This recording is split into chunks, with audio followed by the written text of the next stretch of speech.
أعوذ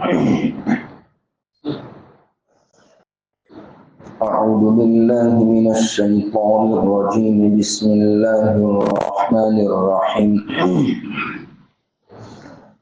لقد كان لكم في رسول الله أسوة حسنة لمن كان يرجو الله واليوم الآخر وذكر الله كثيرا. فلما رأى المؤمنون الأحزاب قالوا هذا ما وعدنا الله ورسوله وصدق الله ورسوله وما زادهم إلا إيمانا وتسليما. من المؤمنين رجال صدقوا ما عاهدوا الله عليه فمنهم من قضى نحبه ومنهم من ينتظر وما بدلوا تبديلا. ليجزي الله الصادقين بصدقهم ويعذب المنافقين إن شاء أو يتوب عليهم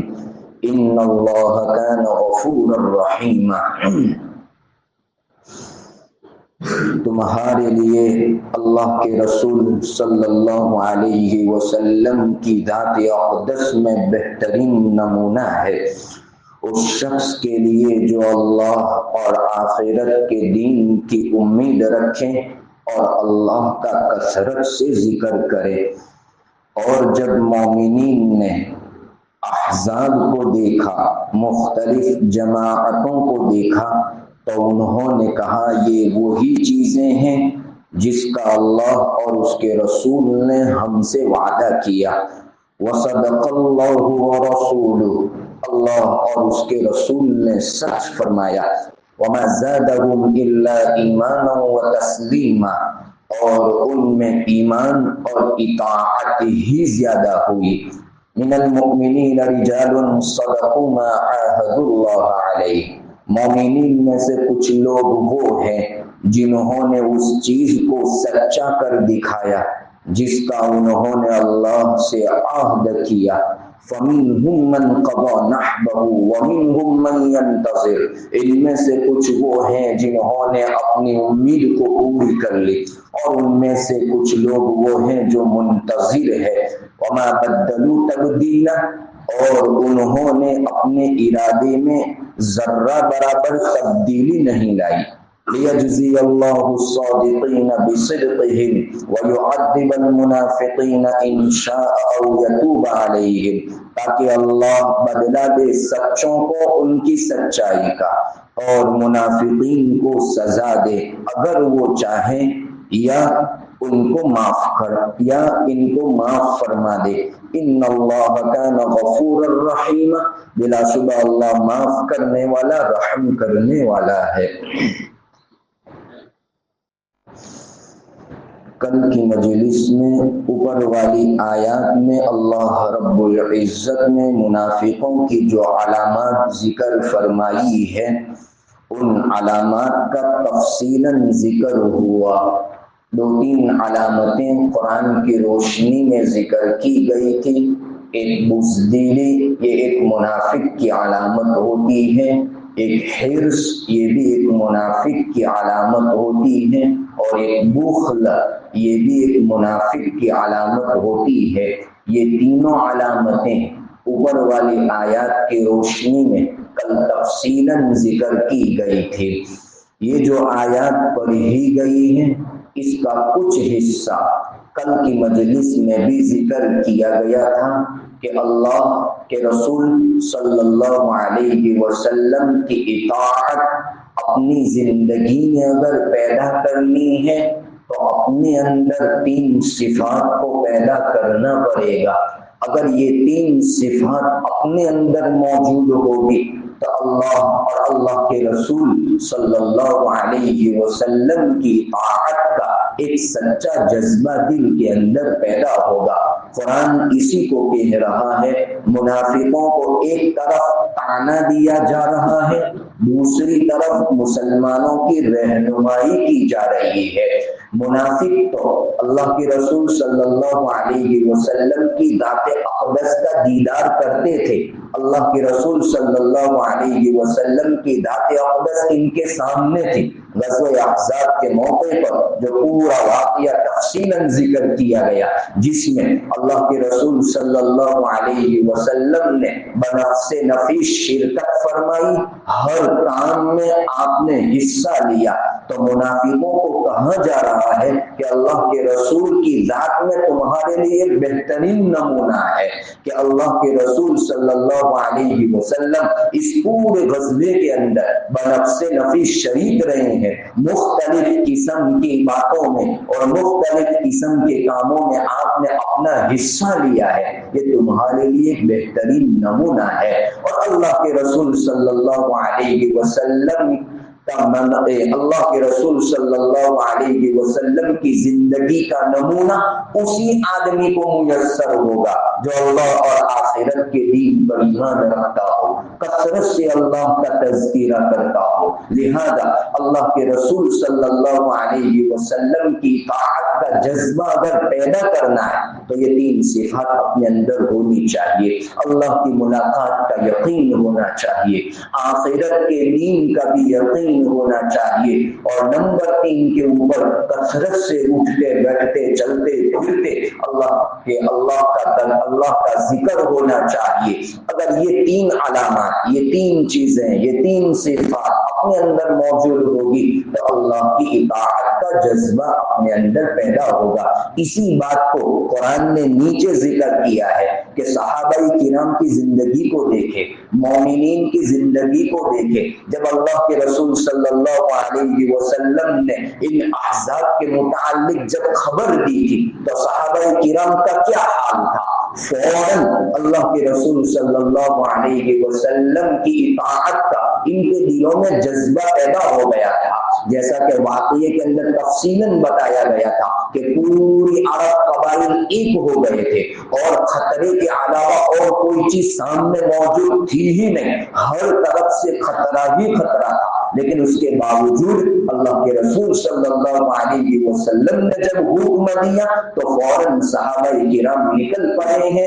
اسی کا تذکرہ کر رہے ہیں۔ قالوا هذا ما وعدنا الله ورسوله وصدق الله ورسوله، صحابہ کرام نے ایک زبان ہو کر کہا تھا کہ اللہ اور اس کے رسول نے ہم سے جو بھی عہد کیا ہے ہم اس عہد کو پورا کریں گے، اور اللہ اور اس کے رسول نے جو باتیں فرمائی ہیں وہ تمام کی تمام باتیں سچ ہے، بلکہ ان باتوں کی بنا پر ان کے ایمان کے اندر اور اضافہ ہو گیا تھا۔ یہ اسی واقعے کی طرف اشارہ کر رہے ہیں جو بتلایا گیا تھا حضرت سلمان فارسی رضی اللہ تعالیٰ عنہ کے حصے میں، جس خندق کے کھودنے کا حصہ آیا تھا اور وہ چٹان نہیں ٹوٹ رہی تھی، اور اللہ کے رسول صلی اللہ علیہ وسلم کے پاس آ کر اس کی شکایت کی تھی، اور اللہ کے رسول صلی اللہ علیہ وسلم نے پھر اس چٹان کو آیت کریمہ کی تلاوت کرتے ہوئے جو توڑا تھا، اس توڑنے کے وقت جو روشنی اللہ کے رسول صلی اللہ علیہ وسلم کو نظر آئی تھی،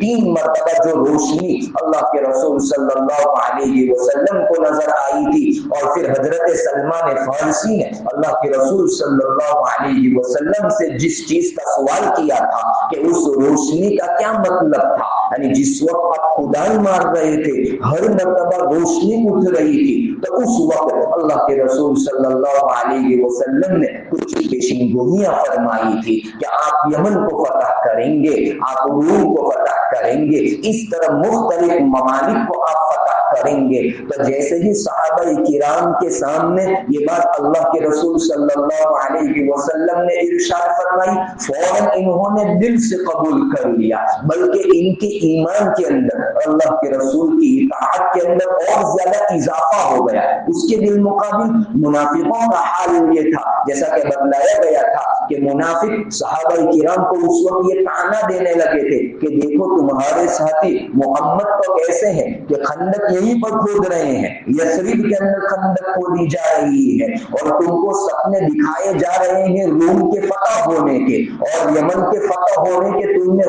کو خواب دکھائے جائے، یہ طعنہ مسلمانوں کو دیتے تھے۔ اس کے بالمقابل صحابہ کرام نے فوراً تسلیم کر لیا تھا کہ نہیں، حضور کی زبان سے جو کلمہ نکلا ہے وہ پورا ہو کر رہے گا، لہذا ان کے ایمان میں اور ان کی اطاعت میں اور زیادہ اضافہ ہو گیا تھا۔ اسی کا نتیجہ یہ تھا کہ مومنین میں سے صحابہ کرام میں سے کچھ تو وہ تھے جن کی جو امید تھی وہ امید انہوں نے پوری کری. کچھ صحابہ کرام کی یہ آرزو اور تمنا تھی کہ اللہ ہمیں شہادت کی موت نصیب فرمائے. تو کچھ لوگ وہ تھے جن کو شہادت نصیب ہوئی اور کچھ لوگوں نے شہادت کی امید کی تھی لیکن ان کو شہادت نصیب نہیں ہوئی, وہ ابھی بھی شہادت کے منتظر ہے. وَمِنْهُمْ مَنْ يَنْتَظِرُ, ان میں سے کچھ وہ ہیں جو شہادت کی امید لگائے ہوئے ہیں. وَمَا قَدَّمُوا تَبْدِيلًا, یعنی یہ غزوہ احزاب ہو جانے کے بعد بھی انہوں نے اپنے ارادے میں ذرہ برابر رد و بدل نہیں کیا.